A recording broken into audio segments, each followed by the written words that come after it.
Sindh research and technology showcase میں جامعہ مالیر کی جانب سے منفرد ڈیوائس متعارف ایکسپو سینٹر کراچی میں منعقد ہونے والے دوسرے Sindh research and technology showcase 2023 میں Malir university of science and technology psychology department کی جانب سے ایک ایسی ڈیوائس کو متعارف کروایا گیا جو دل کی دھڑکن کی درستگی کا پتہ لگانے اور کسی فرد کے HRV اسکور کا حساب لگانے کی صلاحیت رکھتی ہے۔ HRV اسکور خاص طور پر کارڈک اور کینسر کے مریضوں کے لیے اہم ہے کیونکہ یہ ان کی صحت کی حالت کے بارے میں نہ صرف قیمتی معلومات فراہم کرتا ہے بلکہ ان کی صحت کی نگرانی میں بھی مدد کرتا ہے۔ اس ڈیوائس کے موجود assistant professor Faisal Khan psychology department Malir university کے مطابق یہ ڈیوائس لگاتار دل کی دھڑکنوں کے درمیانی وقفوں میں تغیر کا تجزیہ کر کے اور کسی فرد کی قلبی صحت کا جامع جائزہ فراہم کرتی ہے۔ یہ صحت کی دیکھ بھال کے پیشہ ور افراد کو باخبر فیصلے کرنے کے قابل بناتی ہے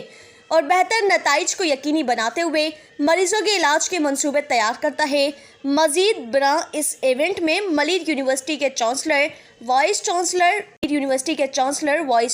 پر وائس چانسلر اور ڈین کے ساتھ فیکلٹی ممبرز اور طلباء و طالبات نے بھی حصہ لیا۔